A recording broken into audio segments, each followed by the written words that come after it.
Assalamualaikum warahmatullahi wabarakatuh. Saya Muhammad Zinedine Kafi dari MMFEB Jakarta, Angkatan RMBA 53. Pada kesempatan kali ini, izinkan saya untuk mempresentasikan terkait tesis saya yang berjudul Strategi PT Permodalan Nasional Madani sebagai agen pembangunan pemerintah dalam membangun perekonomian Indonesia. Baik, pada kesempatan kali ini saya akan membahas terkait latar belakang penelitian saya, rumusan masalah, landasan teoritis, metode penelitian, dan juga hasil serta pembahasan penelitian yang saya lakukan.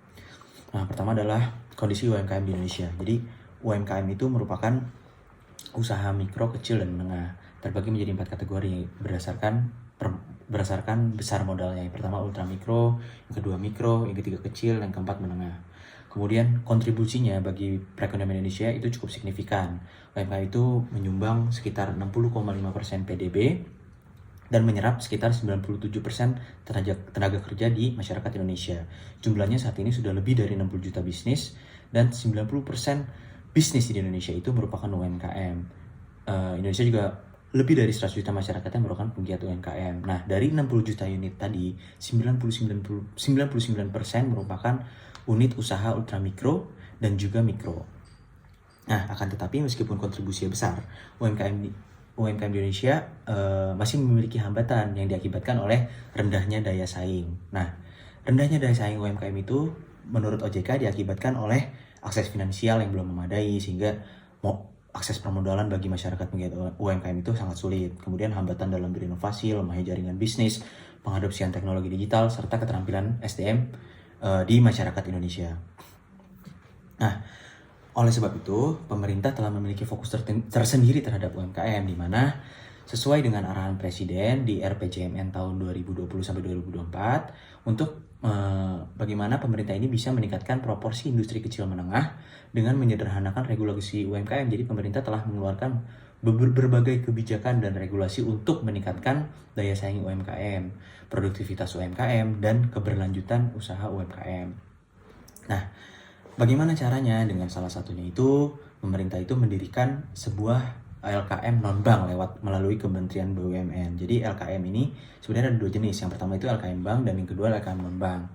Nah, LKM bank itu berfungsi untuk memberikan pembiayaan atau akses modal terhadap segmen usaha kecil dan menengah. Biasanya ini masyarakat yang sudah memenuhi kriteria bankable. Kemudian LKM non-bank ini lebih berfokus terhadap segmen usaha ultramikro dan mikro, yang dimana masyarakatnya belum memenuhi persyaratan kredit atau belum bankable.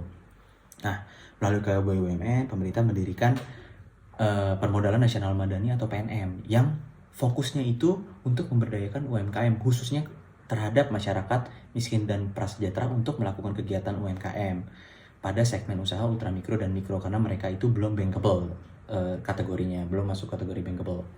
Nah, untuk memperkuat peran PNM sebagai BUMN tadi, untuk memperkuat fungsi sebagai BUMN, pemerintah itu membentuk sebuah ekosistem pembiayaan ultramikro yang di mana fungsinya itu untuk memperkuat resource atau sumber daya PNM dan kapabilitas PNM untuk memberdayakan UMKM di Indonesia, yang pada akhirnya pemerintah mengamanahkan PNM sebagai agen pembangunan pemerintah yang bertanggung jawab terhadap peningkatan perekonomian Indonesia dan penurunan angka kemiskinan serta kesejahteraan masyarakat Indonesia melalui kegiatan UMKM.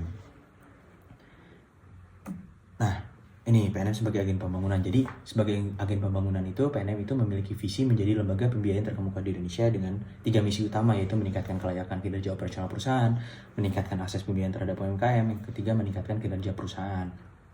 Ini untuk struktur ekosistem pembiayaan ultramikro tadi, PNM itu di holdingisasi atau dibawahi oleh BRI, dan BRI itu membawahi Pegadaian dan PNM sebagai anak perusahaan. Nah, bagaimana PNM itu memberdayakan UMKM yang pada akhirnya akan meningkatkan perekonomian dan kesejahteraan? Jadi PNM itu memberikan 3 modal untuk keberlanjutan usaha atau bisnis UMKM di Indonesia. Yang pertama modal finansial berupa uang kas, yang dimana dapat langsung digunakan oleh masyarakat penggiat UMKM untuk melakukan kegiatan usaha. Kedua, modal intelektual, di mana PNM melakukan pelatihan dan pengembangan terhadap masyarakat penggiat UMKM sehingga dapat meningkatkan keterampilan dan inovasi. Yang ketiga adalah modal sosial. PNM itu memberikan jaringan bisnis yang luas, marketplace, untuk bagaimana yang pada akhirnya akan meningkatkan produktivitas atau penjualan produk atau jasa yang dihasilkan oleh masyarakat miskin dan prasejahtera tadi.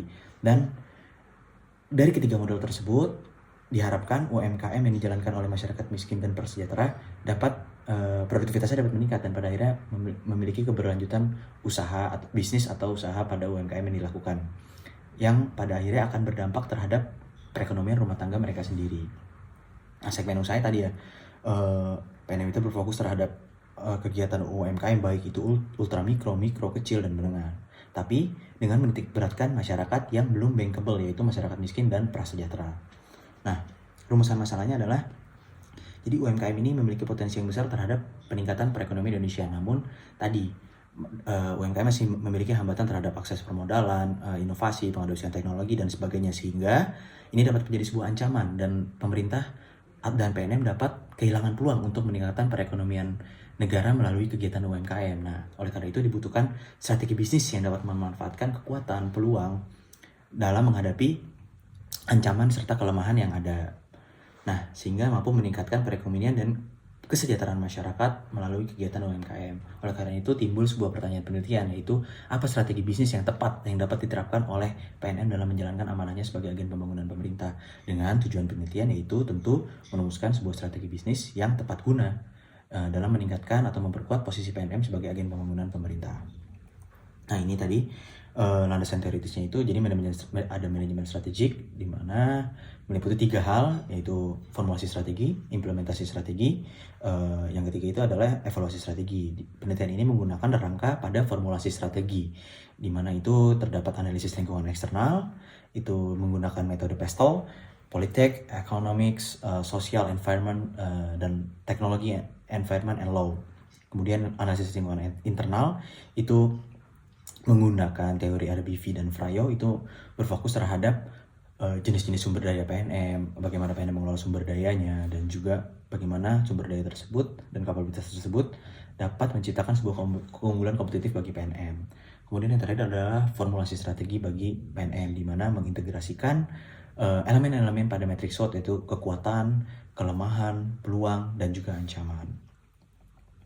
Nah, ini metode penelitiannya itu pertama, saya meneliti analisis lingkungan eksternal dan lingkungan internal PNM, kemudian menganalisis keunggulan kompetitif, menganalisis kekuatan, kelemahan, peluang, serta ancaman, dan merumuskan formulasi strategi bisnis melalui integrasi matriks SWOT.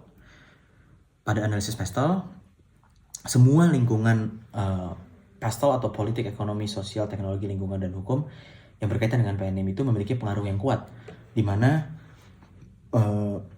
pada lingkungan politik itu pergantian kepemimpinan akan mempengaruhi kebijakan dan regulasi. Dasar pendirian PNM akan mempengaruhi fungsinya sebagai agen pembangunan. Kemudian pembentukan ekosistem pembinaan ultra mikro dapat memperkuat sumber daya PNM. Kemudian lingkungan ekonomi itu terdapat isu pada inflasi, nilai tukar, suku bunga, serta biaya lain yang akan mempengaruhi produktivitas PNM ataupun UMKM. Kemudian lingkungan sosial yang berkaitan dengan PNM itu ada tingkat kemiskinan dan literasi keuangan digital masyarakat Indonesia, itu dapat mempengaruhi produktivitas UMKM, kegiatan UMKM. Kemudian ada teknologi, lingkungan teknologi yang berkaitan dengan bisnis PNM, itu ada isu pada perkembangan teknologi, isu pada kebijakan dan regulasi terkait teknologi digital yang memaksa PNM dan UMKM untuk beradaptasi dan tetap agile atas perubahan-perubahan pada teknologi. Kemudian ada faktor lingkungan, di mana ada kondisi alam dan peraturan terkait TJSL yang dapat mempengaruhi proses bisnis dan operasional PNM ataupun UMKM. Dan yang terakhir adalah hukum, di mana terdapat kebijakan serta regulasi yang mengatur proses bisnis dan operasional kegiatan UMKM ataupun PNM. Nah, yang kedua itu adalah analisis lingkungan internal. Analisis lingkungan internal menggunakan RBV itu ada terhadap 4 sumber daya PNM. Yang pertama sumber daya fisik, ada infrastruktur teknologi digital. Bagaimana infrastruktur teknologi digital itu dapat berpengaruh terhadap kinerja bisnis PNM, kinerja operasional PNM. Dan kedua ada jaringan bisnis PNM, di mana terdapat kantor-kantor cabang PNM yang luas serta anak perusahaan yang dimiliki oleh PNM. Bagaimana PNM mengelola sumber daya fisik tersebut. Kemudian ada sumber daya manusia PNM, bagaimana PNM mengelola sumber daya manusianya, mulai dari proses rekrutmen, pengembangan pelatihan, hingga pemberian benefit yang nantinya akan berdampak terhadap produktivitas PNM. Kemudian sumber daya organisasi PNM, ada komitmen manajemen dan unit pengembangan kapasitas usaha, yang dimana komitmen manajemen dan unit PKU ini berfokus terhadap pemberdayaan UMKM. Jadi bagaimana kedua sumber daya organisasi PNM ini memberikan pengaruh langsung terhadap proses pemberdayaan UMKM yang dilakukan oleh PNM. Kemudian ada sumber daya finansial, bagaimana PNM mengelola sumber daya finansialnya untuk dapat menunjang fungsinya sebagai agen pembangunan pemerintah. Nah, dari analisis RBV tadi, peneliti melakukan analisis Frayo di mana terdapat struktur keuangan, sumber daya manusia, infrastruktur teknologi digital, jaringan bisnis PNM, komitmen manajemen, kolaborasi dan kemitraan, pengembangan kapasitas usaha atau PKU, serta integrasi vertikal dengan BRI itu dapat menciptakan sebuah keunggulan kompetitif dan memberikan kekuatan yang dapat menunjang fungsi PNM sebagai agen pembangunan pemerintah berdasarkan tabel analisis Frayo. Nah, kemudian dari analisis Pestel dan RBV, peneliti mengindikasikan dari hasil analisisnya diindikasikan bahwa terdapat kekuatan yang diperoleh dari SDM PNM, komitmen manajemen PNM, infrastruktur teknologi digital PNM, unit PKU PNM, terus nasabah UMKM PNM, jaringan PNM, dan terdapat kelemahan yang diperoleh dari struktur keuangan, kegiatan pemasaran PNM, kapabilitas nasabah UMKM PNM. Kemudian terdapat peluang dari pergantian kepemimpinan politik, tingkat kemiskinan, ekosistem pembiayaan ultramikro, peraturan TJSL dari pemerintah, kearifan lokal, dan terdapat ancaman dari kebijakan industri pembiayaan ultramikro, kondisi perekonomian Indonesia, PNM sebagai sebuah PT di mana selain fungsinya sebagai agen pembangunan pemerintah, PNM juga harus tetap mendapatkan pendapatan atau laba bagi perusahaan. Kemudian ada literasi keuangan dan digital masyarakat Indonesia yang belum merata, perkembangan teknologi digital di Indonesia yang sangat pesat, namun tadi ya literasinya belum merata, jadi ini dapat menciptakan sebuah kesenjangan bagi masyarakat penggiat UMKM. Nah, dari analisis SWOT tadi, peneliti mengintegrasikan menjadi sebuah strategi di mana yang pertama itu adalah strategi SO yang memanfaatkan yang memanfaatkan kekuatan untuk mencapai sebuah peluang, di mana yang pertama itu melakukan pembiayaan yang berkelanjutan. Jadi yang tadinya PNM itu membiayai karena dia memiliki integrasi vertikal dengan BRI, yang tadi membiayai segmen usaha ultramikro dengan pemberdayaan yang dilakukan oleh PNM, sehingga masyarakat tersebut memiliki UMKM yang berkelanjutan dan dapat terus meningkatkan usahanya. Karena sudah meningkat menjadi kategori bankable, dapat meningkatkan usahanya menjadi usaha besar, dari usaha kecil, usaha menengah, sampai akhirnya nanti usaha besar. Nah, kemudian menjalin kemitraan dengan pemerintah dalam memanfaatkan seluruh nasabah UMKM. Ini dapat berupa, karena tadi PNM itu ada faktornya, ada pergantian kepemimpinan politik yang dapat mempengaruhi regulasi atau kebijakan dan mempengaruhi stakeholders PNM. Jadi PNM itu dapat memanfaatkan nasabah UMKM-nya yang berjumlah 16 juta itu untuk melakukan program-program kegiatan atau pengadaan-pengadaan pada pemerintah yang akhirnya akan mendapatkan fixed income atau captive market, jadi bagi UMKM, jadi mendapatkan pasar yang pasti dan pendapatan yang pasti. Kemudian peningkatan pelayanan dan penjualan produk di seluruh Indonesia, jadi karena jaringan bisnis PNM yang luas, infrastruktur teknologi digital yang luas, dan jumlah nasabah UMKM-nya yang berjumlah 16 juta tadi, PNM ini dapat mengintegrasikan pelayanan mekar dan ulang yang pada akhirnya akan menunjang fungsinya sebagai agen pembangunan pemerintah. Kemudian strategi WO di mana merubah sebuah kelemahan menjadi sebuah peluang. Jadi melakukan strategi aliansi dengan BUMN lain karena tadi ada peraturan terkait TJSL dan sumber daya yang dimiliki oleh PNM.